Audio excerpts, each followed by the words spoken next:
प्यारे बच्चों, आप सभी का हमारे चैनल पे बहुत बहुत स्वागत है। दोस्तों, इस वीडियो के माध्यम से क्लास 10th के बच्चों के लिए गणित का एक most important viral model paper लेकर के आ चुके हैं, जो कि 21 फरवरी 2023 बोर्ड परीक्षा के लिए सबसे ज़्यादा अति महत्वपूर्ण होने वाला है। प्यारे बच्चों, आप सभी का 21 फरवरी 2023 का पेपर बिल्कुल ऐसा ही आएगा जैसा कि मैं आप सभी को इस वीडियो के माध्यम से करवाने वाला हूँ। और इस वीडियो को देखने के बाद आप सभी के बोर्ड के पेपर में एक भी क्वेश्चन इससे बाहर नहीं आएंगे और बोर्ड के पेपर में आप सभी लोग अच्छे से अच्छे मार्क्स अचीव कर सकते हैं, ये मैं दावे के साथ बोल सकता हूं। और प्यारे साथियों, एक बात और मैं आप सभी को बता देना चाहता हूं, ये जो मॉडल पेपर देख रहे हो, इस मॉडल पेपर का A to Z मैं आप सभी को बोर्ड के कापियों पे हल करके दिखाऊंगा। और इस पेपर को हल करने के लिए मेरे पास C कापियां मौजूद है और C कापियां भर जाएगी। ठीक है, मैं उम्मीद करता हूं। ठीक है, तो आज की इस धमाकेदार वीडियो को शुरू से लेकर के एंड तक जरूर देखिएगा, एक सेकंड भी स्किप मत करना, लाइक कर देना, शेयर कर देना।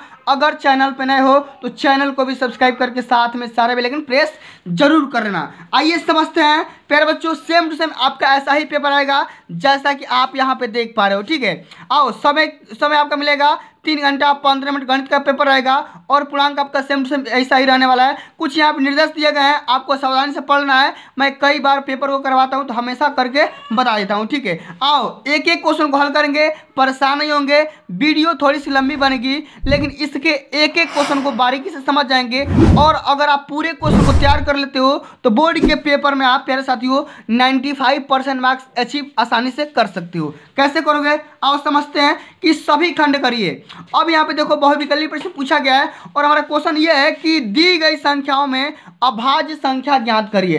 कैसे करोगे, जीरो क्या है, ना तो भाज्य है और ना ही अभाज्य है। एक क्या है, ये भी ना भाज्य है और क्या है, अभाज्य है। ठीक है, आगे बात करेंगे। दो हमारे क्या है, ये सबसे छोटी अभाज्य संख्या है। ये क्या है, सबसे छोटी अभाज्य संख्या है। और 8 क्या है, हमारा भाज्य संख्या है। तो हमें ये बताना है कि सबसे छोटी या ऐसी इसमें कौन सा ऑप्शन है जो कि अभाज्य संख्या है। तो ये हमारा 2 हमारा क्या हो जाएगा, ऑप्शन नंबर बिल्कुल यहाँ पे करेक्ट आंसर हो जाएगा 2। ठीक है, अब इसको बोर्ड की कापी हम कैसे लिखेंगे, हम यहाँ पे लगाएंगे हेडिंग प्रश्नोत्तर संख्या पहला का क का हल, और यहाँ पे लिखेंगे क्वेश्चन नंबर क और इसका थर्ड ऑप्शन सही है। और यहाँ पे लिख देंगे, सॉरी फ्रेंड्स, यहाँ पे क्या लिख देंगे, 2 लिख देंगे। ठीक है, यहाँ पे 8 नहीं होगा बल्कि क्या हो जाएगा, यहाँ पे हो जाएगा 2। आराम से यहाँ पे आराम से लिख देना है, समझ गए। चलिए आगे की तरफ बढ़ते हैं। अगला क्वेश्चन दिया गया है कि 3x² - 2x + 1/3 = 0 का विविधकर निकाल करके दिखाइए। कैसे करोगे, अब देखो, विविधकर निकालने का बहुत ही सिंपल सा तरीका होता है।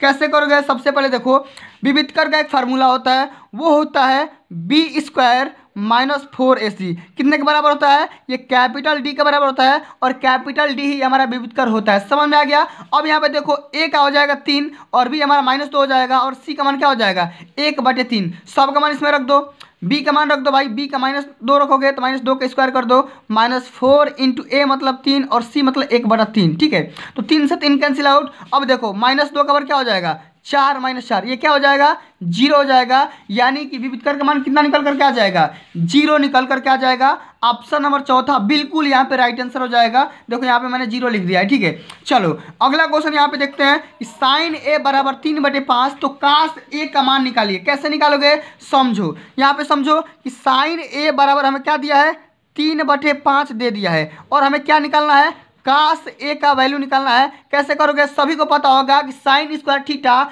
+ cos² थीटा बराबर 1 होता है। और यहाँ से cos a की जो वैल्यू आएगी, फार्मूला आएगा, वो आ जाएगा 1 - sin² a यानी कि थीटा। ठीक है, अब इसमें sin a की वैल्यू पुट कर दो तो क्या हो जाएगा, रूट में हो जाएगा 1 - अब देखो 3/5 है तो इसका स्क्वायर कर दो। ठीक है, आसानी से कर दो, ये क्या हो जाएगा, 1 - ये क्या हो जाएगा, 9 और बट्टे में 25। अब इसका एलसीएम लेकर के वर्गमूल निकाल दो, ये क्या हो जाएगा, ये हो जाएगा 25 और -9 और बट्टे में क्या हो जाएगा, 25। आराम से करेंगे, परेशान नहीं होंगे। अब देखो 25 में से 9 हो गया 16, अब 16/25। अब 16/25 का वर्गमूल निकालोगे, क्या हो जाएगा, ये आ जाएगा 4/5। ठीक है, 4/5 हमारा बिल्कुल यहाँ पे राइट आंसर हो जाएगा। ऑप्शन हमारा मैच कर रहा है, ऑप्शन नंबर सेकंड बिल्कुल यहाँ पे राइट आंसर हो जाएगा। ठीक है, 4/5।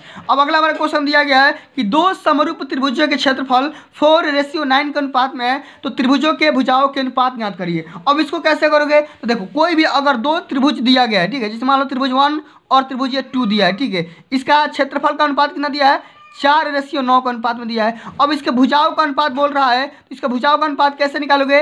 इन दोनों का रूट निकाल लो, 4:9 का रूट निकाल लो, क्या आ जाएगा? मतलब 2 यहाँ पे 3 के अनुपात में आ जाएगा। इनकी भुजाओं का अनुपात क्या निकल करके आ जाएगा? 2:3 के अनुपात में आ जाएगा। ठीक है, भुजाओं का अनुपात का सूत्र होता है, जो क्षेत्रफल दिया रहेगा उसका हम रूट निकाल लेंगे, हमारे पास भुजाओं का यहाँ पे अनुपात निकल करके आ जाएगा। समझ में आ गया? यहाँ पे देखो 2:3 यहाँ पे बिल्कुल यहाँ पे राइट आंसर हो जाएगा, इसको यहाँ पे समझ लेना। ठीक है, चलो अब अगला हमारा क्वेश्चन दिया गया है प्यारे बच्चों कि अगला हमारा क्वेश्चन क्या है कि 3, 4, 6 और x का समांतर माध्य 5 है, तो x का मान निकालिए। कैसे निकालोगे? समझो, यहाँ पे समझो समांतर माध्य बराबर क्या होता है? कुल संख्याओं का योग बटे में कुल संख्या। अब यहाँ पे कुल संख्या क्या दिया है? 1, 3, 4, 6। ठीक है, क्या दिया है? 3 + 4 + 6 + x। अब बटे में कितना संख्या है? 1, 2, 3, 4 है, तो 4 से भाग कर दो और इसी का मान कितना आ रहा है? 5 आ रहा है। ठीक है, अब इसको जोड़ दो, 3, 4, 7, 6, 13। क्या हो जाएगा? 13 + x बराबर ये क्या हो जाएगा? 5 × 20। अब देखो x बराबर क्या हो जाएगा? 20 - 13, यानी कि x का मान यहाँ से 7 निकल करके आ जाएगा। बिल्कुल यहाँ पे राइट आंसर हो जाएगा, x का मान 7 हो जाएगा। समझ में आ गया? चलिए अब आगे बढ़ेंगे। अगला हमारा क्वेश्चन दिया गया है कि दो बिंदुओं 2, 3 और 4, 1 के बीच की दूरी क्या होगी बताना है। अब देखो दो बिंदु, यह क्वेश्चन हर बार क्वेश्चन बोर्ड में आता है कि दो बिंदुओं के बीच की दूरी का सूत्र क्या होता है? ये होता है रूट में, क्या होता है? ये होता है रूट में x2 - x1 का होल स्क्वायर। ठीक है, क्या होता है? x2 - x1 का होल स्क्वायर, उसके बाद प्लस होता है, अब हो जाता है y2 - y1 का होल स्क्वायर। ठीक है, अब इसको करो, x2 का मान यहाँ देखो, ये देखो x1 हो जाएगा, ये हो जाएगा x2। ठीक है, ये सॉरी यहाँ पे x1 y1 x2 y2 हो जाएगा। तो x2 का मान क्या हो जाएगा? यहाँ पे 4, यहाँ पे 4 रखो, 4 - 2 क्या हो जाएगा? 4 - 2 का स्क्वायर करो और प्लस यहाँ पे क्या कर दो, फिर यहाँ पे देखो 1 - 3 क्या कर दो? 1 - 3 का स्क्वायर कर दो। ठीक है, अब इन दोनों का क्या कर दो? आपस में जोड़ करके रूट निकाल दो। क्या हो जाएगा? ये 4 में से 2 गया 2, अब 2 का स्क्वायर क्या हो जाएगा? 4 हो जाएगा, अब प्लस -2 का स्क्वायर क्या हो जाएगा? 4 हो जाएगा, यानी कि क्या हो जाएगा? 4 + 4 यहाँ पे रूट में 8 हो जाएगा। अब रूट में 8 का जो वर्गमूल निकालोगे तो 2√2 आ जाएगा। ठीक है, ऑप्शन नंबर 3 बिल्कुल यहाँ पे राइट आंसर हो जाएगा। समझ में आ गया? चलिए एक एक क्वेश्चन को बारीकी से समझेंगे, परेशान नहीं होंगे, बढ़िया से हल करेंगे। ठीक है, और इसी तरीके से प्यारे साथियों आप सभी को बोर्ड के पेपर में कापियाँ लिखनी है, सेम टू सेम यही प्रोसेस रहेगा, जैसे बता रहा हूँ वैसे ही करना है। ठीक है, चलो अगला क्वेश्चन दिया गया है कि सभी खंड को हल करना है। यदि द्विघात समीकरण x² - 2kx - 6 = 0 का एक मूल 3 है, तो k का मान निकालिए। कैसे निकालोगे? समझो, बढ़िया से समझो कि देखो k का मान कैसे निकालोगे। देखो जब द्विघात समीकरण यहाँ पे दिया गया, हम यहाँ पे लिखेंगे द्विघात समीकरण जो भी हमारा दिया गया है कि x² - 2kx - 6 = 0। अब देखो इसके एक मूल का मान दे दिया है, यहाँ पे हम ये बोल सकते हैं कि पहला मूल हमारा दे दिया है, पहला मूल हमारा दे दिया है, वो कितना दिया है? हमारा दे दिया है 3 दे दिया है। ठीक है, अब देखो पहला मूल्य यानी अल्फा का मान दे दिया है, तो बीटा का मान कैसे निकालोगे? तो x के जगह पे इसको रख दो, पुट कर दो। ठीक है, अब यहाँ पे लिख दोगे कि x = 3 रखने पर, ठीक है, k का मान आराम से आ जाएगा। ठीक है, अब रख दो, x के जगह पे 3 रखोगे तो ये हो जाएगा 3 का स्क्वायर। ठीक है, -2 × k × 3 - 6 = 0। ये क्या हो जाएगा? 9, और ये क्या हो जाएगा? 6k और -6 = 0। अब देखो इसको भेज दो उधर, तो क्या हो जाएगा? 6k = 3, तो k का मान क्या हो जाएगा? 1/2 हो जाएगा। k का मान क्या हो जाएगा? 1/2 हो जाएगा, और यही हमारा आंसर हो जाएगा। देखो 6 इधर आएगा, बट्टे में हो जाएगा, और 3 × 6 यहाँ से कट जाएगा। ठीक है, तो मैं यहाँ पे कटाने वाला प्रोसेस नहीं किया हूँ, आप समझ जाइएगा।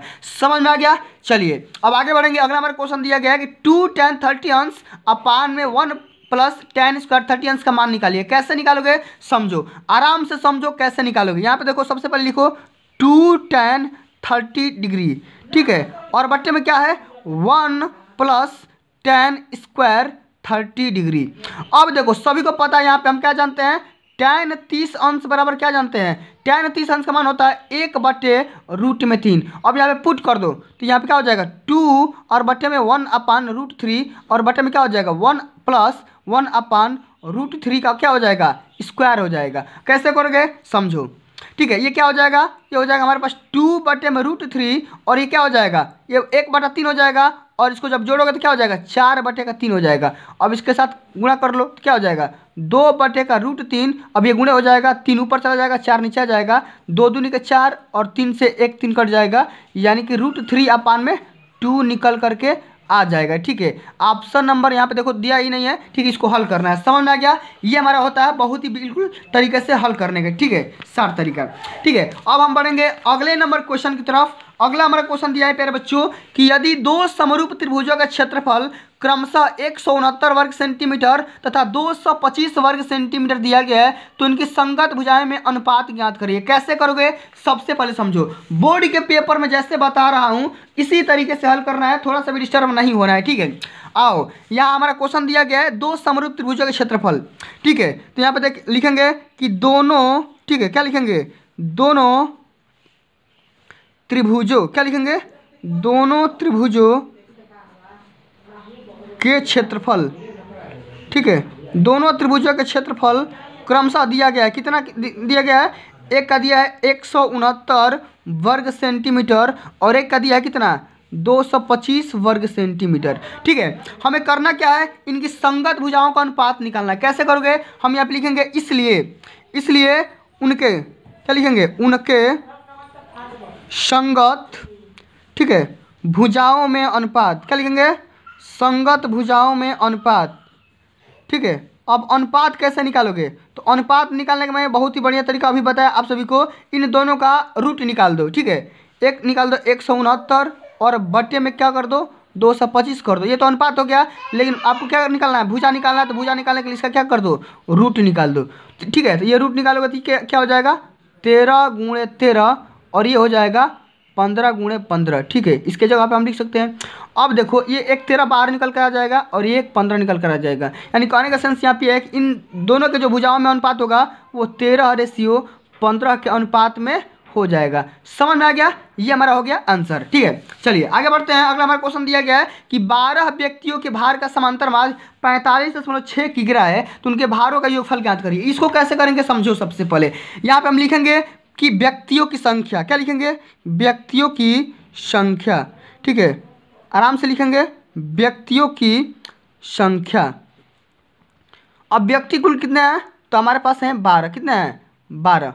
समझ में आ गया। अब इसका माध्य दिया गया है। ठीक है, इसका माध्य कितना दिया गया है, माध्य का मतलब समांतर माध्य। ठीक है, माध्य दिया गया 45.6 किग्रा दिया गया है। ठीक है, अब करना क्या है, उनके भारों का योगफल निकालना है। ठीक है, तो योगफल का सूत्र होता है, योगफल का सूत्र क्या होता है, योग, ठीक है, योगफल का सूत्र होता है संख्या गुणे माध्य। क्या होता है, संख्या गुणे माध्य। अब आप इसको गुणा कर लो, संख्या है 12 और आपका ये है 45.6। अब आपस में गुणा करा लो तो 12 6 का 72 के 2 हासिल 7 और 12 5 60 7 67 के 7 67 का 7 हासिल 6 और 12 चौक 48 और 6 कितना हो जाएगा, 54। ठीक है, एक बार कैलकुलेशन आप लोग देख लीजिएगा। ठीक है, क्योंकि कैलकुलेशन गड़बड़ हो सकता है, कोई दिक्कत की बात नहीं है। एक बार कैलकुलेशन देख लेना, इतना क्या हो जाएगा, केजी हो जाएगा। ठीक है, यानी कि जो 12 लोग हैं उनके जो योगों जो उनके भार हैं उनकी योगफल ये इतना हो जाएगा। समझ में आ गया। चलिए अब हम बढ़ेंगे अगले नंबर क्वेश्चन की तरफ। अगला नंबर क्वेश्चन दिया गया तीसरा number question, very very most important question है, बोर्ड में हर साल पूछा जाता है कि अभाज्य गुणनखंड विधि के द्वारा 96 और 104 का HCF और LCM ज्ञात करिए। इसको कैसे करेंगे, आओ करते हैं भाई। सबसे पहले 96 का हम क्या करेंगे, अभाज्य गुणनखंड निकाल लेंगे। कैसे करेंगे, 96 का होता है 2 × 2 × 2 × 2। देखो 4 चौके 16, 16 दूना 32, 32 या 96, ये तो 96 का हो गया। अब हम यहाँ पे कर लेंगे 404 का, ये होता है 2 × 2 × 101। ठीक है, 104 चौके 104। अब क्या करना है, हमको HCF निकालना है। HCF क्या होता है, जो दोनों में कॉमन हो। ठीक है, दोनों में देखो, दोनों में कॉमन क्या है, 2 × 2 है, 2 × 2 है, तो यहाँ पे क्या हो जाएगा, 4 हो जाएगा। लेकिन LCM क्या होता है, जो दोनों में कॉमन हो चाहे नहीं हो, सबको लेना है। ठीक है, तो सबसे पहले इसको ले लो और साथ में 1 से 1 को ले लो। ठीक है, यानी कि 96। देखो क्या हो जाएगा, 2 × 2 2 × 2 2 × 2 × 3 और गुणे क्या हो जाएगा, 101 हो जाएगा। अब देखो 96 में, देखो इसका मतलब, इसका मान यह है 96 और 96 में 101 से गुणा करवा दो, क्या हो जाएगा, 96 निकल करके आंसर हमारा आ जाएगा। ये हमारा हो जाएगा LCM और HCF। समझ में आया कि नहीं, समझ में आ गया है तो एक बार वीडियो को लाइक कर दो, और शेयर कर दो, ठीक है, प्यार से कर दो। अब अगला हमारा क्वेश्चन दिया गया कि के किस मान के लिए रैखिक समीकरणों इतना और इतना के युग्म के अपरिमित रूप से अनेक हल होंगे। ठीक है, इसको कैसे करोगे, जब बोलेगा कि अपरिमित रूप से अनेक हल करवाना है, ठीक है, तो उसके लिए कंडीशन होता है कि a1/a2 इक्वल टू b1/b2 कर दो। ठीक है, आप करते हैं कैसे करोगे समझो। हम जानते हैं हमारे पास दो इक्वेशन दिया गया है। एक इक्वेशन है kx प्लस 3y, ठीक है, माइनस k-3, ठीक है, इतना के बराबर 0 है। ये हमारा इक्वेशन फर्स्ट है। ठीक है, इसी प्रकार एक और इक्वेशन है 12x प्लस में ky minus k is equal to 0, ये हमारा इक्वेशन सेकंड है। ठीक है, अब हम यहाँ पे ये लिखेंगे कि अपरिमित रूप से अनेक हल होंगे। ठीक है, तो अनेक हल होने के लिए हम यहाँ पे कंडीशन लिखेंगे अनेक हल होने का प्रतिबंध। ठीक है, अनेक हल होने का प्रतिबंध क्या होता है आपको पता होना चाहिए। ये होता है a1/a2 is equal to b1/b2। अब a1 ये होता है और a2 ये होता है, b1 ये होता है, b2 ये होता है, c1 ये होता है, c2 ये होता है। इतना तो आप सभी को माने बेसिक चीज़ पता होना चाहिए। अब a1 की जवाब क्या है k है, तो k, और बटे में a2 की जवाब क्या है 12 है। ठीक है, इसी तरीके से b1 की जवाब क्या है तो 3 है, तो 3 रखो, और b2 की जवाब क्या है तो k है, तो k रख दो। ठीक है, समझ में आ गया। अब आगे हम इसको हल कर लेंगे तो ये k इंटू k हो जाएगा, यानी k² हो जाएगा, और बढ़ती है 36 हो जाएगा। ठीक है, तो हम यहाँ से k का मान निकाल लेंगे, रूट निकाल देंगे 36 का, तो हमारे पास क्या हो जाएगा, k का मान यहाँ पे हमारे पास 6 निकल करके आ जाएगा, यानी कि प्लस माइनस 6 आएगा। ठीक है, इस बात को हमें ध्यान रखना है, ये हमारा क्या हो जाएगा, आंसर हो जाएगा। समझ में आ गया। चलिए आगे बात करेंगे। अगला हमारा क्वेश्चन दिया गया है कि एक त्रिभुज, ठीक है, दिया गया है एक समबाहु त्रिभुज है ABC। ठीक है, इसका जो C कोण है वो समकोण है, और सिद्ध करना है कि AB का स्क्वायर बराबर 2AC स्क्वायर के बराबर होगा कि नहीं होगा, ये हमें क्या करना, प्रूव करना है। कैसे करोगे समझो, बात को समझो। सबसे पहले हम क्या करेंगे, इसका फिगर बनाएंगे। एक मान लो हम यहाँ पे एक रफ फिगर बना रहे हैं। ठीक है, मान लो एक ये त्रिभुज है, ये मान लो कोई त्रिभुज है जिसकी ये दोनों भुज आपस में क्या है, बराबर है, और ये जो C आपका है वो समकोण है। ये देखो ये C हो गया, और ये हो गया A मान लो, और ये हमारा हो गया B, ABC, और यही हमारा क्या है 90 डिग्री है। इतना बात समझ में आ गया। चलिए, जब इतना बात समझ में आ गया तो हम क्या करेंगे, हमको प्रूफ क्या करना है, AB square plus AB square बराबर 2 इंटू AC स्क्वायर। तो हम यहाँ पे लगाएंगे पाइथागोरस का प्रमेय। हम यहाँ पे क्या लगाएंगे, पाइथागोरस प्रमेय। क्या लगाएंगे, पाइथागोरस प्रमेय से। ठीक है, पाइथागोरस प्रमेय से। अब देखो जो समकोण होगा और समद्विबाह होगा, तो समद्विबाह जब होगा तो कहने का सेंस यहाँ पे है कि AC बराबर क्या हो जाएगा, AC के बराबर क्या हो जाएगा, BC हो जाएगा। इतना तो आप सभी को पता होना चाहिए, AC के बराबर BC होगा, इतना पता होना चाहिए। ठीक है, किसके लिए, समद्विबाह त्रिभुज होने का कंडीशन ये होना चाहिए, दो भुज आपस में बराबर होनी चाहिए, और C हमारा क्या है, समकोण है। C हमारा क्या है, समकोण है। ठीक है, ये हमारा कंडीशन दिया गया है। और पाइथागोरस का प्रमेय क्या बोलता है, ये बोलता है कर्ण का स्क्वायर, क्या बोलता है, कर्ण का स्क्वायर बराबर क्या होता है, लंब का स्क्वायर प्लस में होता है आधार का स्क्वायर। क्या होता है, आधार का स्क्वायर। अब कौन हमारा क्या है, AB है, तो AB कर दो। ठीक है, AB का स्क्वायर। अब देखो लंब क्या है, लंब में ये BC है, तो BC कर दो। ठीक है, क्या कर दो, BC। अब आधार क्या है, AC है, तो AC कर दो। ठीक है, अब मैंने अभी आपको बताया कि AC के जगह पे आप BC रख सकते हो। हमको क्या लाना है, AC लाना है, तो हम BC की जगह पे AC रख देंगे, तो क्या हो जाएगा, AB के स्क्वायर बराबर क्या हो जाएगा, अब BC की जगह पे AC रख दो तो ये हो जाएगा AC के स्क्वायर और प्लस में AC का स्क्वायर, तो AC square plus AC square क्या हो जाएगा, 2AC स्क्वायर। तो AB स्क्वायर बराबर हो जाएगा 2 इंटू AC स्क्वायर। क्या हो जाएगा, हैंस प्रूव्ड। क्या हो जाएगा, हैंस प्रूव्ड। यही हमारा सत्य हो जाएगा। समझ में आ गया। चलिए आगे बात करेंगे। अगला हमारा क्वेश्चन दिया गया है, एक बेलन के आधार की त्रिज्या 4 सेंटीमीटर दी गई है और ऊंचाई उसके 14 सेंटीमीटर दिया गया है, तो बेलन का वक्र पृष्ठ क्षेत्रफल निकालना है। कैसे करोगे, सबसे पहले समझो इसको। हम यहाँ पे लिखेंगे आराम आराम से कि भाई बेलन की आधार की त्रिज्या, यहाँ पे लिखेंगे बेलन का त्रिज्या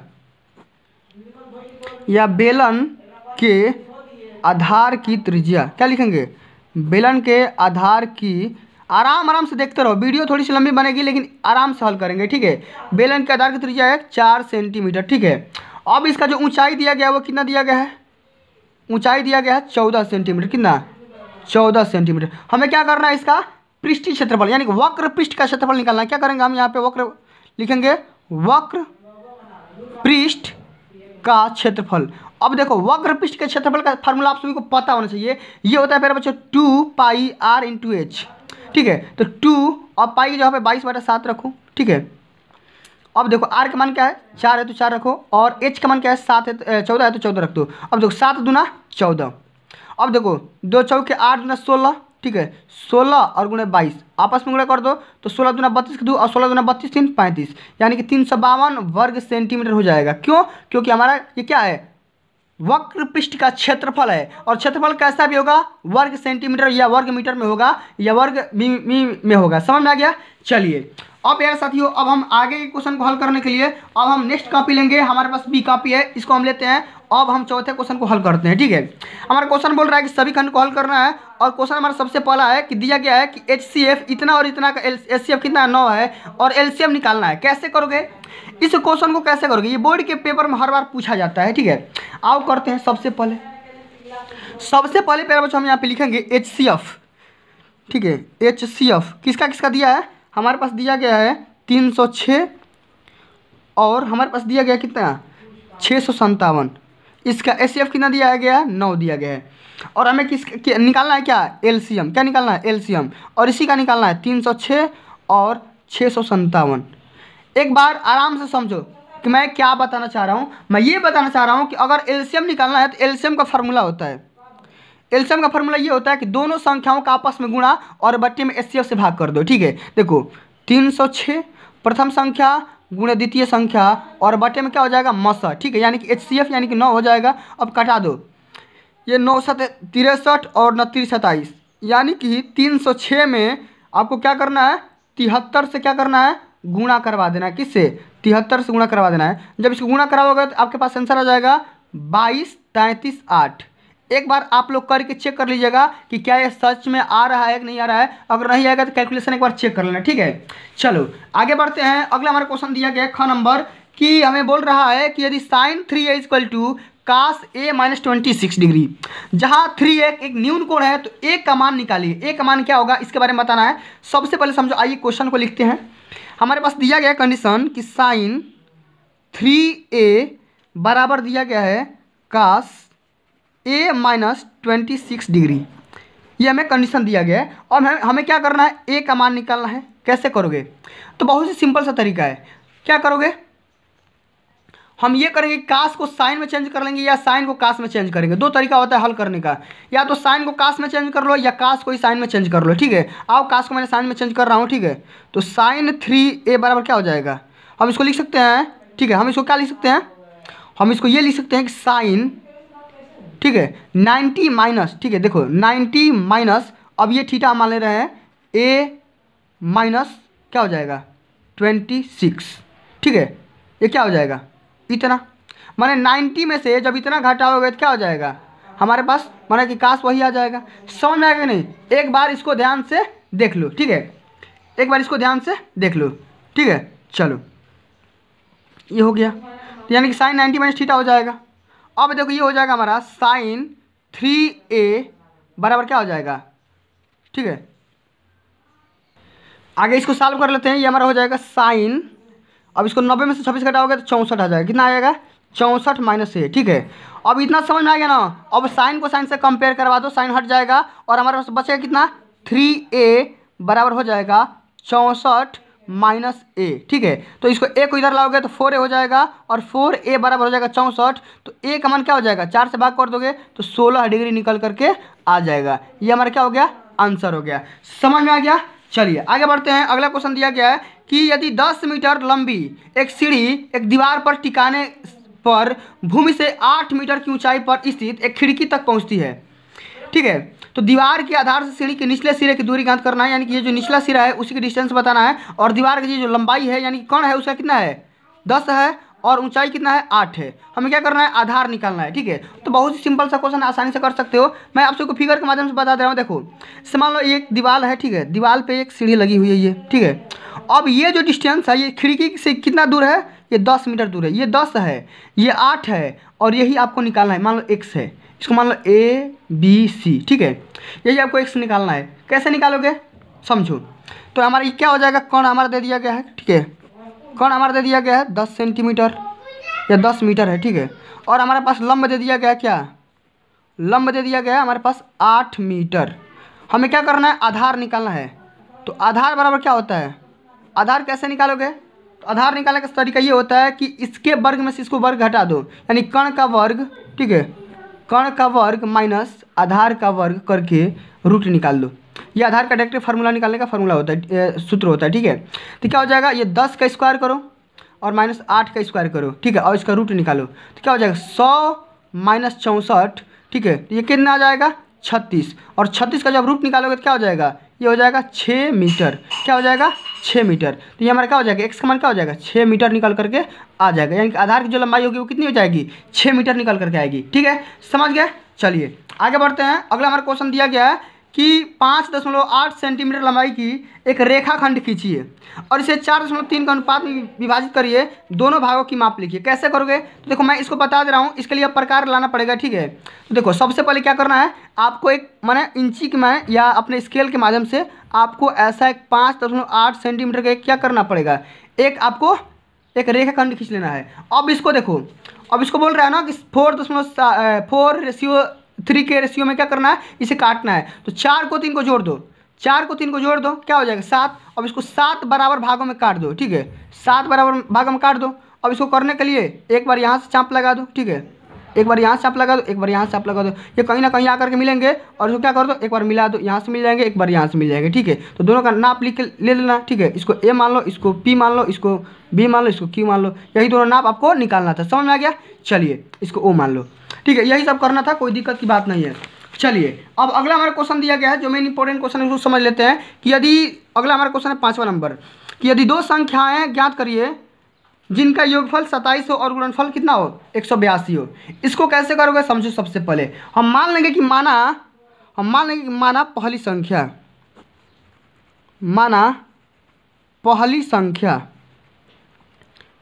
हम मान लेंगे x है। अब देखो दो संख्याओं का जब योगफल 27 होगा तो दूसरी संख्या कितनी निकल करके आ जाएगी, दूसरी संख्या ऑब्वियसली बात है 27 माइनस एक्स निकल करके आ जाएगी। कितना निकल करके आएगी 27 माइनस एक्स हो जाएगी। अब इसी दोनों का गुणनफल कितना दिया है 182। हम यहाँ पे लिखेंगे प्रश्नानुसार, क्या लिखेंगे, हमारे पास प्रश्न जो बोल रहा है उसी के अनुसार कर रहे हैं। x गुणे 27 माइनस एक्स बराबर क्या हो जा रहा है 182 हो जा रहा है। देखो ये क्वेश्चन में बोल रहा है, मैं अपने हिसाब से नहीं कर रहा हूँ, ये क्वेश्चन में बोल रहा है दोनों गुणनफल 182 है। अब इसे गुणा करवा दो, ये हो जाएगा 27x माइनस एक्स स्क्वायर बराबर 182। अब इसको इधर लाओ या उसको उधर फेंक दो, ठीक है, हो जाएगा एक्स स्क्वायर, ठीक है, माइनस 27x, ठीक है, अब ये क्या हो जाएगा 182 बराबर 0। अब इसका फैक्टर करो, ये हो जाएगा 14 और 13 का, तो हो जाएगा एक्स स्क्वायर, ठीक है, माइनस 14x, ठीक है, माइनस 13x प्लस 182, ठीक है, इतना हो गया बराबर 0।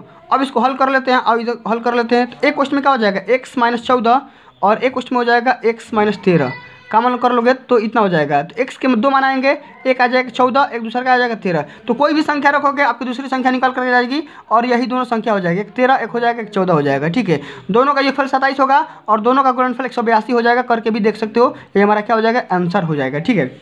चलिए अगला हमारा क्वेश्चन दिया गया है कि उस रेखा पर जो अक्षों से ए और बी का अंतःखंड काटती है मूल बिंदु से डाले गए लंब की लंबाई p है, तो सिद्ध करिए कि 1/p² equal to 1/a² plus 1/b² के बराबर होता है।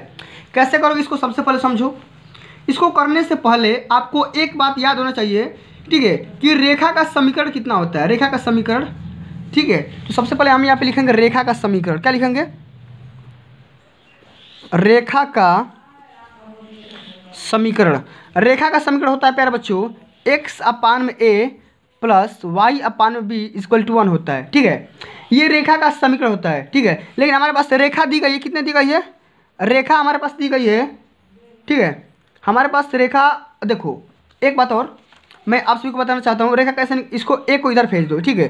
तो क्या हो जाएगा x/a प्लस y/b माइनस 1 बराबर 0 हो जाएगा ना। अब देखो जब हम मूल बिंदु पर निकालेंगे, ठीक है, हमारे पास बोला गया है कि मूल बिंदु पर इसका निशान कितना है 0 0 है, ठीक है। अब इसको x और y पे इसको 0 रख लो, ठीक है, तो क्या हो जाएगा, तो ये हमारा क्या हो जाएगा, अब यहाँ पे हम 0 0 हो जाएगा, ठीक है। अब हम करेंगे क्या कि लंब की लंबाई निकाल लेंगे। लंब की लंबाई हमारा p होता है, सभी को पता है। जब p होगा तो लंब की लंबाई कैसे निकालते हैं, इस दोनों का क्या करेंगे एक्स और वाई का मान इसमें रखेंगे तो 0/a प्लस में क्या हो जाएगा 0/b और -1, और इसका क्या कर देते हैं वर्ग कर लेते हैं और रूट निकाल देते हैं, ठीक है, इन दोनों का। तो 1/a का स्क्वायर कर लेंगे और प्लस में 1/b का स्क्वायर कर लेंगे, ठीक है। यही हमारा क्या होता है p होता है, यानी कि ये हमारा क्या होता है लंब की लंबाई होती है। समझ में आ गया? ये एक फार्मूला होता है, आप लोग को पता होगा अगर आप पढ़े होंगे तो, ठीक है। चलिए अब इसमें 0 का मान करेंगे तो ये क्या हो जाएगा, इसको डायरेक्ट उधर फेंक देते हैं तो क्या हो जाएगा, कहने के सेंस यहाँ पे -1/p बराबर लिख सकते हैं, रूट में क्या लिख देंगे 1/a² प्लस 1/b², ठीक है। क्या हो जाएगा इतना, समझ में आएगा कि नहीं? जब इतना बात समझ में आ गया तो हम क्या करेंगे, हमको करना है अब हम दोनों पक्षों का वर्ग करेंगे तभी तो हमारा इतना आएगा जितना ये बोल रहा है, ठीक है। अब दोनों पक्षों का जब वर्ग कर दोगे तो क्या हो जाएगा, अब ये माइनस माइनस प्लस हो जाएगा तो हमारा आ जाएगा 1/p² बराबर 1/a² प्लस 1/b²। यही हमें क्या करना था, प्रूफ करना था। समझ में आ गया? हैंस प्रूफ यहाँ पे हम लिख देंगे। समझ में आएगा नहीं? समझ में आ गया तो एक बार वीडियो को लाइक कर दो भाई, शेयर कर दो, ठीक है, क्योंकि काफ़ी मेहनत लगता है आप सभी को इतना कंटेंट तैयार करने में, ठीक है। चलो अगला हमारा क्वेश्चन दिया गया कि एक लंबवृत्तीय शंकु के आधार की परिधि 24 पाई सेंटीमीटर तथा ऊर्ध्वाधर ऊंचाई 5 सेंटीमीटर दिया गया है, तो शंकु का आयतन ज्ञात करिए। इसको आप कैसे हल करेंगे समझो। सबसे पहले आराम से समझो, कोई दिक्कत की बात नहीं है, ठीक है। थोड़ा सा परेशानी होगी, दिक्कत होगा, लेकिन हम आपको वीडियो बनाएंगे जरूर, समझाएंगे जरूर, ठीक है। हमारे पास दिया गया आधार का परिधि दिया गया है, शंकु का जो आधार है उसका परिधि दिया गया है, आधार की परिधि हमें दे रखा है। कितना दे रखा है, ये हमें दे रखा है 24 पाई। अब सभी को पता है जो हमारा शंकु होता है उसका परिधि का सूत्र क्या होता है, ठीक है। जो भी हमारा शंकु होता है उसकी परिधि का सूत्र बताओ। तो ये हमारा होता है 2πr। क्या होता है 2πr, और 2πr के बराबर में 24 पाई करेंगे, ठीक है। तो हमारे पास यहाँ से r का मान निकल कर क्या जाएगा, पाई से पाई कैंसिल आउट, और ये 12 दूनी 24 यानी कि 12 सेंटीमीटर निकल करके आ जाएगा। समझ में आ गया नहीं? r का मान 12 आ गया, और हमें दे रखा है ऊंचाई भी दे रखा है 5 सेंटीमीटर। हम यहाँ पे लिख देंगे h का मान कितना दिया है 5 सेंटीमीटर, और हमें करना क्या है, इसका आयतन निकालना, v का मान निकालना है। तो सभी को पता होता है कि भाई आयतन क्या होता है 1/3 पाई r² h होता है। और इसमें रख दो 1/3 पाई का मान रख दो पाई, r का मान रख दो कितना है दिया है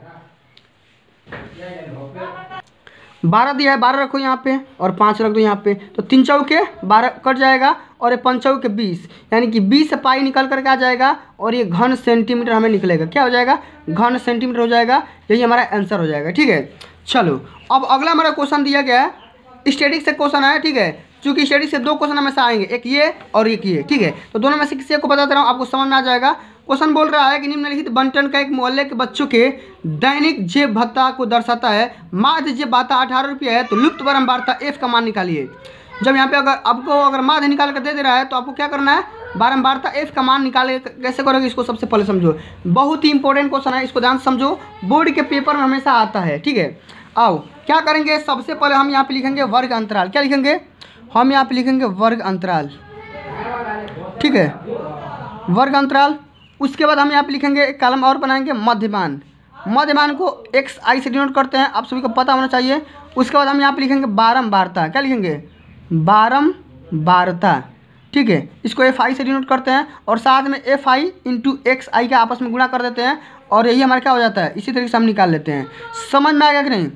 चलो अब इसी तरीके से हम कॉलम बनाएंगे, सबको जोड़ेंगे। अब हमारा वर्ग अंतराल दिया गया 11 से 13, 13 से 15, 15 से 17, ठीक है, 17 से लेकर के 19 तक, 19 से 23, ठीक है, 19 से 21, ठीक है, और 21 से 23, 23 से लेकर के 25 तक हमें दिया गया है। इतना दिया गया है। अब इसका मध्यमान कैसे निकालोगे, दोनों को जोड़ कर 2 से गुणा भाग कर दो, क्या हो जाएगा 11 दूना 26 और 2 कितना हो जाएगा 28, ठीक, 11 दूना 22 और 2 कितना हो जाएगा 24, 24 का आधा क्या होता है 12, तो ये 12 हो जाएगा, तो कितना होगा, अब इसका भी आधा करो, 13 26 2 28, और इसका 14 हो जाएगा। अब दो का अंतर चल रहा है, तो 12 14 ये 16 हो जाएगा, ये 18 हो जाएगा, ये 20 हो जाएगा, ये 22 हो जाएगा, ये 24 हो जाएगा, और ये आपका 26 हो जाएगा। 26 भी दिया है, ठीक है, एक बार इसको देख लेना, हमारा 24 ही होगा। इतना समझ में आ गया।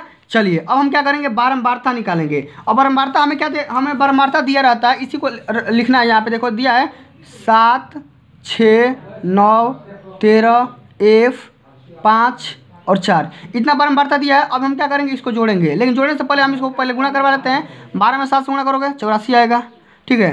14 में 6 से गुणा करोगे, ये इसका भी मान 84 आएगा। और 16 में कितना होता है भाई, 108 होता है, ठीक है। इस एक बार जोड़ के देख लेना, ये गुणा मान गलती नहीं होना चाहिए। ये हो जाएगा 234 और ये हो जाएगा 20 इंटू एफ हो जाएगा, ठीक है। अब ये कितना होगा भाई, 22 5 कितना होता है, 110 होता है, ठीक है।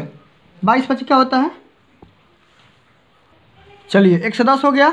अब अगला हमारा क्या होगा, 24 के क्या हो जाएगा, 24 के हमारा क्या हो जाएगा 96। एक बार इसको देख लेना, ठीक है। चलिए अब हम जोड़ लेते हैं, एक बार प्यार से जोड़ेंगे, क्या हो जाएगा हमारा। आइए इसको थोड़ा ऐड कर लेते हैं। इसको जब जोड़ेंगे तो ये हमारा आ जाएगा, ठीक है। इसको जब जोड़ेंगे तो ये हमारा आएगा 44F, ठीक है। एक बार आप लोग अपने से जोड़ लीजिएगा, ठीक है। अब इसको जब जोड़ेंगे तो ये हमारा आ सकता है, ये हमारा आएगा 716, क्या आएगा 716 और प्लस हमारे पास क्या आ जाएगा 20F। अब हमारे पास माध्य का सूत्र क्या होता है, सभी को पता होना चाहिए। तो ये हमारा जो माध्य होता है, ठीक है, यहाँ पे देखो मैं लिख दे रहा हूँ। माध्य का सूत्र क्या होता है, समेशन ऑफ ये पूरा, ठीक है। ये माने इसका समेशन और बटे में इसका समेशन कर दोगे, माध्य निकल करके आ जाएगा। आओ कर लेते हैं 716 और प्लस में 20F और बटे में क्या हो जाएगा हमारे पास 44 और प्लस F हो जाएगा। और इसी का माध्य दिया गया, कितना दिया गया 18 दिया गया, ठीक है। अब इसको 18 के बराबर कर लेते हैं। आओ करते हैं, हमारे पास क्या आ जाएगा, आओ एक बार कर लेते हैं भाई। अब देखो ये हो जाएगा, इसको देखो 716 प्लस 20F पर क्या हो सकता है, 18 में 44 से गुणा करोगे तो ये हमारा आ जाएगा 792, कितना आ जाएगा 792 और प्लस में 18F, ठीक है। अब इसको इधर फेंकोगे तो क्या हो जाएगा 2F और इसको फेंकोगे उधर तो हमारे पास आ जाएगा माइनस में कितना, ये हमारे पास माइनस में आ जाएगा 76, ठीक है। तो F का मान यहाँ से निकल कर आ जाएगा, 2 से कट बार में कट जाएगा 38 बार में। तो F यानी वार्ता का मान यहाँ से क्या निकल कर आ जाएगा 38 निकल करके आ जाएगा। समझ में आ गया कि नहीं, चलो समझ में आ गया। तो अगला हम क्वेश्चन देखते हैं। अब अगला हमारा क्वेश्चन दिया है, सबसे मैंने बहुत ईजी है क्वेश्चन, ठीक है, हार्ड नहीं है, आराम से खाली समझते रहो। क्वेश्चन बोल रहा है सभी खंड को हल करना है और बोल रहा है कि दो क्रमांक धनात्मक सम संख्याओं का वर्गों का योगफल 244 है, तो संख्याएं ज्ञात करिए। कैसे करोगे, सबसे पहले समझो। देखो सबसे पहले मान लेंगे कि माना पहली सम संख्या x है और दूसरी की क्या हो जाएगी x + 2 हो जाएगी।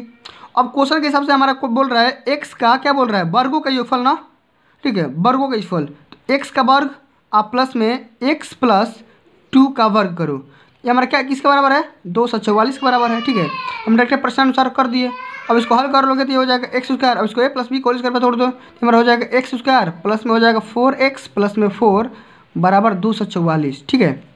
अब ये क्या हो जाएगा 2x² प्लस 4x, अब इसको इधर ला दो तो क्या हो जाएगा माइनस में हमारा हो जाएगा 240 बराबर 0। अब 2 से सभी पक्षों में भाग कर दो तो हो जाएगा x² प्लस 2x माइनस 120 बराबर 0। अब देखो गुणा करके 120 लाना है और जोड़ घटा के 2 लाना है, तो 10 और 12 का कॉम्बिनेशन करोगे तो क्या हो जाएगा x² प्लस में 12x माइनस 10x माइनस 120 बराबर 0। तो एक क्वेश्चन में हो जाएगा x + 12, ठीक है।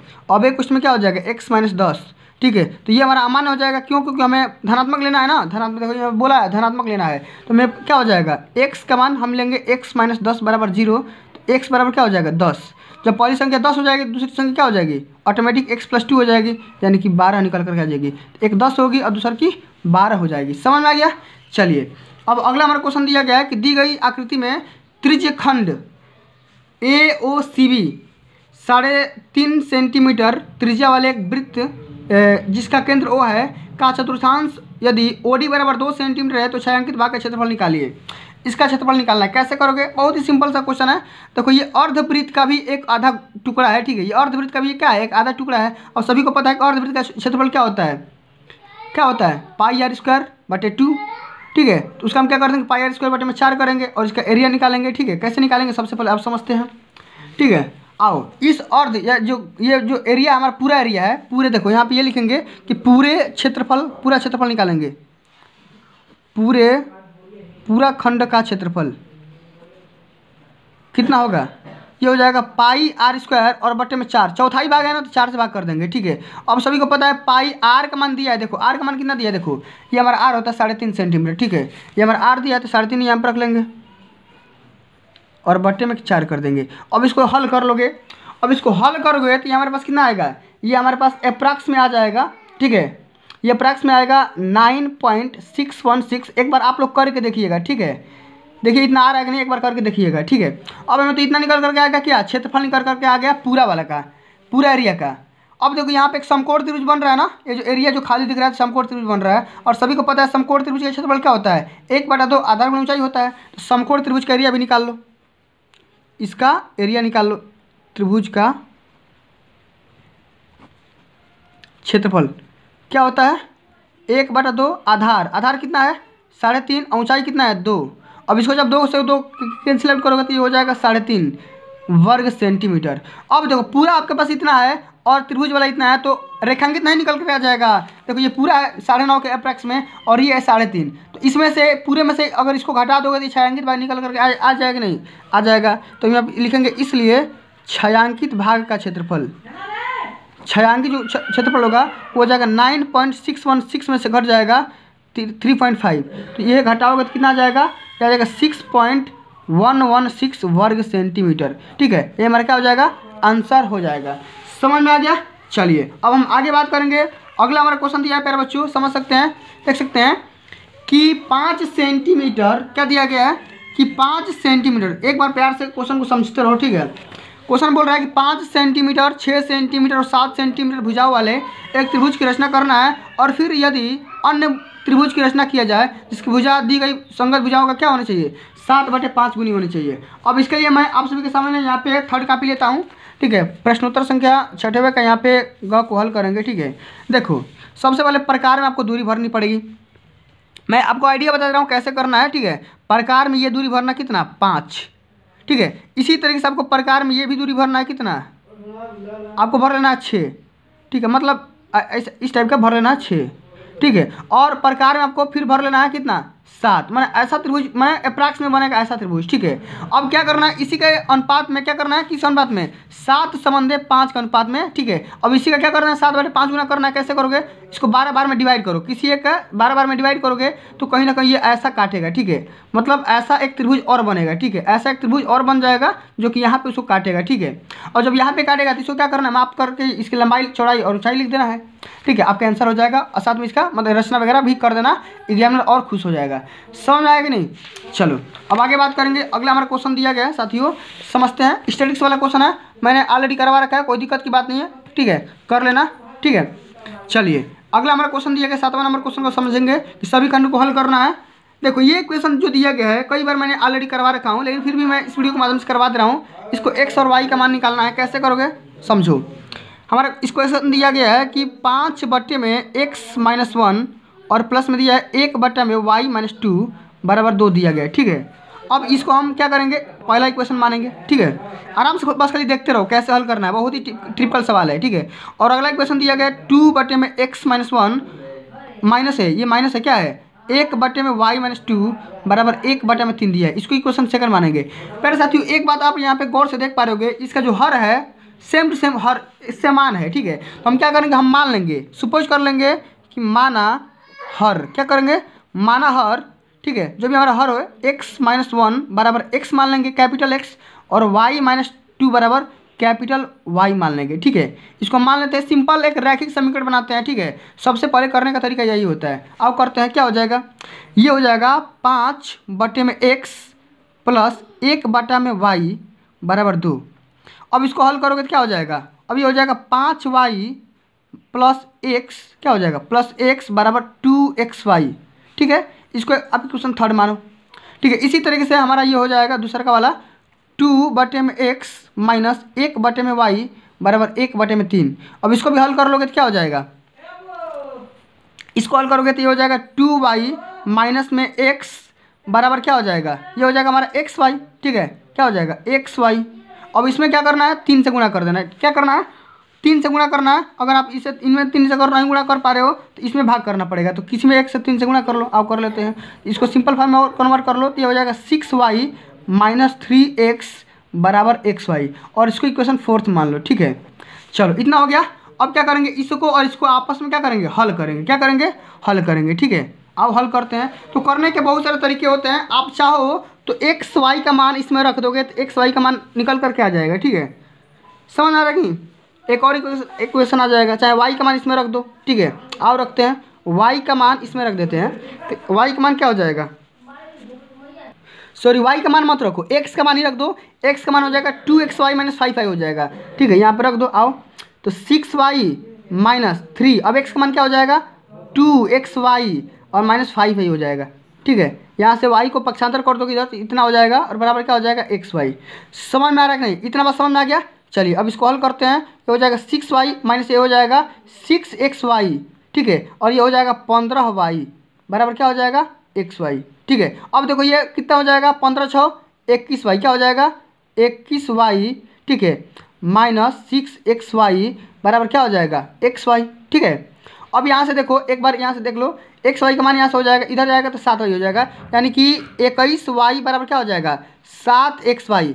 अब देखो 7y से 7y कैंसिल आउट हो जाएगा, तो x का मान यहाँ से 3 निकल करके आ जाएगा, x का मान यहाँ से क्या आ जाएगा 3, तो ये कैपिटल X का मान है। और इसी तरीके से किसी भी क्वेश्चन में रखोगे तो कैपिटल Y का मान भी निकल करके आ जाएगा, जैसे कि मैं यहाँ पे रफ के लिए बता दे रहा हूँ, ठीक है, आपको एक बार देख लो, ठीक है। अब देखो x बराबर 3 इसमें किसी भी क्वेश्चन में रख दो, ठीक है, तो क्या हो जाएगा 5y आप प्लस 3 बराबर क्या हो जाएगा 2, x का मान निकाले होगी y का, x का मान निकाले हो तो 2 गुणे 3 और गुणे y कर लो, ठीक है, तो क्या हो जाएगा 5y प्लस 3 बराबर ये 6y हो जाएगा, इधर फेंक दोगे तो क्या हो जाएगा y बराबर 3 हो जाएगा, यानी कि x का मान कितना आ गया 3 और y का भी मान कितना आ गया 3 आ गया, दोनों का मान क्या आ गया सेम आ गया, ठीक है। एक बार देख लेना, ठीक है, कैलकुलेशन कहीं गड़बड़ नहीं होना चाहिए, कैलकुलेशन गड़बड़ होगा तो फिर दिक्कत हो जाएगा, ठीक है। लेकिन प्रोसेस यही होता है, मेथड यही होता है, मेथड बस खाली समझ जाओ, मैथ के स्टूडेंट्स तो इतना तो समझ सकते हो। अब देखो x या y का मान आप रख दो, x का मान क्या होता है, x का मान है आपका कितना, x का मान माने हो आप x माइनस 1, x माइनस 1 बराबर आप कैपिटल X माने हो और इसका मान आया है 3, तो x बराबर कितना आ जाएगा 4, ठीक है। अब y का मान कितना है, तो y बराबर क्या माने हो, y बराबर माने हो y माइनस 2, ठीक है, तो y माइनस 2 बराबर क्या है, ये भी माइनस है, तो y बराबर क्या हो जाएगा 3 2 5, तो स्मॉल x का मान x 4 आ गया और कैपिटल y का मान कितना आ गया 5 आ गया। तो ये होते हैं बहुत ही बेहतर तरीके से हल करने का तरीके, ठीक है। एक बार चेक करना आ रहा है कि नहीं आ रहा है, और मेरे को कमेंट बॉक्स में छाप करके बताना कि सर का सही है कि गलती है, ठीक है। गलती भी हो सकता है, कोई दिक्कत की बात नहीं है, ठीक है, प्लस माइनस में इधर उधर कहीं होगा तो फिर डिस्टर्ब हो जाएगा। चलिए अब अगला क्वेश्चन को देखते हैं, अंतिम नंबर क्वेश्चन यही है कि भूमि पर स्थित बिंदु x के ऊर्ध्वाधर स्थित मीनार PQ के शीर्ष Q का उन्नयन कोण 60 डिग्री है, यदि x के 40 मीटर की ऊंचाई पर स्थित y बिंदु शीर्ष का उन्नयन कोण 45 डिग्री है, तो मीनार xy की ऊंचाई तथा दूरी px की ज्ञात करिए। अगर ये करो चाहे ये करो, दोनों में से किसी कोई एक ही करो, ऊंचाई हाइट एंड डिस्टेंस का क्वेश्चन है, बहुत ही दोनों इजी है, ठीक है। तो मैं दोनों में से किसी को करवा दे रहा हूँ कि क्षैतिज तल पर स्थित बिंदु O से उसी तल पर खड़े एक ऊर्ध्वाधर माने मीनार का शीर्ष उन्नयन कोण 30 डिग्री दिया गया है, यदि मीनार की ओर 40 मीटर जाने पर उन्नयन कोण 60 डिग्री हो जा रहा है, तो मीनार की ऊंचाई ज्ञात करो। आओ दोनों में से किसी को जो मन कर रहा है वो करते हैं, ठीक है। आओ एक बार हल करते हैं, हल करके देखते हैं आ रहा है कि नहीं आ रहा है, ठीक है, आएगा कहीं नहीं। आओ सबसे पहले फिगर बनाते हैं, जैसे मान लो अथवा वाला ही कर रहे हैं, ठीक है। सबसे पहले हम फिगर बनाएंगे, जैसे मान लो एक यहाँ पे मीनार बना दे रहे हैं, ठीक है, यहाँ मैं एक मीनार बना दे रहा हूँ, ठीक है। अब देखो ये मीनार है, मैंने कहीं दूर पे इसका जो एंगल बन रहा है वो कितना डिग्री का बन रहा है, वो बन रहा है 30 डिग्री का। लेकिन ये बोला जा रहा है कि अगर मीनार के, ठीक है, नज़दीक जाने पर कितना नज़दीक, ठीक है, ये अगर ये डिस्टेंस अगर 40 मीटर की चल रहे हो, ठीक है, तो मीनार का जो उन्नयन कोण हो रहा है वो कितना हो जा रहा है 60 डिग्री हो जा रहा है, ठीक है। तो हमें क्या करना है, हमें मीनार की ऊंचाई यानी कि इसको x मान लो, हमें मीनार की ऊंचाई ज्ञात करना है। तो बहुत ही सिंपल सा तरीका है, कैसे करोगे, सबसे पहले, ठीक है, इसको मान लो a, इसको मान लो b, इसको मान लो c और इसको मान लो d, ठीक है। सबसे पहले त्रिभुज लो ABC में, ठीक है, एक त्रिभुज लो ABC में। अब इसमें क्या करोगे tan थीटा लगाओगे, तो tan 30 अंश बराबर क्या होता है लंब बटा में आधार, तो लंब बटा में x हो जाएगा और इसको y मान लो, ठीक है, यहाँ से वहाँ तक इसको y मान लो, ठीक है। तो क्या हो जाएगा y या प्लस 40 हो जाएगा आधार, ठीक है, पूरा आधार हो जाएगा, ठीक है। तो क्या हो जाएगा tan 30 का अंश का मान कितना होता है 1 बटे में √3 और बटे में क्या हो जाएगा x बटा में y प्लस 40। यहाँ से एक इक्वेशन आएगा, क्या आएगा हमारे पास आएगा y प्लस 40 बराबर क्या आ जाएगा √3 इंटू x, ये हमारा पहला इक्वेशन आ गया। अब हम एक और त्रिभुज लेंगे, त्रिभुज ABD में। अब ABD में क्या करेंगे हम tan 60 अंश लगाएंगे, tan 60 अंश बराबर होता है x बटे में y, ठीक है, यानी लंब बटे में आधार, ठीक है, समझ आ रहा है कि नहीं। अब tan 60 अंश का मान कितना होता है √3 बराबर x बटे में y, तो यहाँ से y का मान क्या आ जाएगा या x का मान क्या आ जाएगा √3 इंटू y। अब x का मान इसमें रख दो, x का मान क्या करो इसमें रख दो, आओ इसमें रखते हैं, तो ये हो जाएगा वाई या प्लस 40 बराबर क्या हो जाएगा √3 इंटू √3y। ठीक है, अब ये हो जाएगा y प्लस 40 बराबर क्या हो जाएगा, ये 3y हो जाएगा। अब देखो इसको इधर फेंकोगे तो क्या हो जाएगा 2y बराबर क्या हो जाएगा 40, तो y का मान यहाँ से क्या हो जाएगा 20 निकल कर क्या आ जाएगा। ठीक है, y का मान क्या आ गया 20। अगर ये डिस्टेंस नहीं हमको निकालना है, हमको ये डिस्टेंस निकालना है x का, तो x कैसे निकालोगे, तो y का मान किसी एक इक्वेशन में रखो, इसमें रख दो। ठीक है, इसमें रख दो तो क्या हो जाएगा, इसमें ही रख दो।